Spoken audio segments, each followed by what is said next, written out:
পহেলা বৈশাখ উপলক্ষে রাজধানীতে বর্ণাঢ্য শোভাযাত্রা করেছে জামায়াতে ইসলামী সমর্থিত সংগঠন দেশীয় সাংস্কৃতিক সংসদ। মঙ্গলবার সকালে জাতীয় প্রেস ক্লাবের সামনে থেকে শুরু হওয়া এই আয়োজনে অংশ নেন নারী, শিশু সহ নানা বয়সী মানুষ।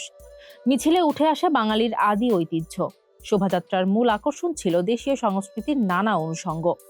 মাছ ধরার পোলো, ঢেকি, খেওয়া জাল আর কুলা হাতে নিয়ে আবহমান বাংলার রূপ ফুটিয়ে তোলেন অংশগ্রহণকারীরা।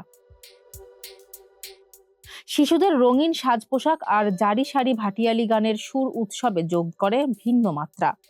শোভাযাত্রাটি রমনা পার্কে গিয়ে শেষ হয়। এর আগে সংক্ষিপ্ত সমাবেশে বক্তারা দেশের ঐতিহ্য রক্ষায় জোরালো আহ্বান জানান। তারা বলেন, পশ্চিমা ও বিজাতীয় সংস্কৃতির আগ্রাসন বন্ধে এখন থেকেই কার্যকর পদক্ষেপ নিতে হবে। হারানো ঐতিহ্য ফিরিয়ে আনতে সরকারি পৃষ্ঠপোষকতার ওপর জোর দেন তারা।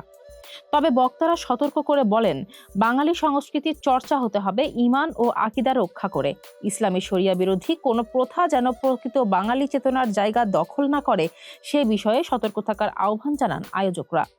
বিজাতীয় সংস্কৃতির অন্ধ অনুকরণ বন্ধ করে খাঁটি দেশীয় ঐতিহ্যের মাধ্যমে সমাজ গঠনে গুরুত্বারোপ করা হয়।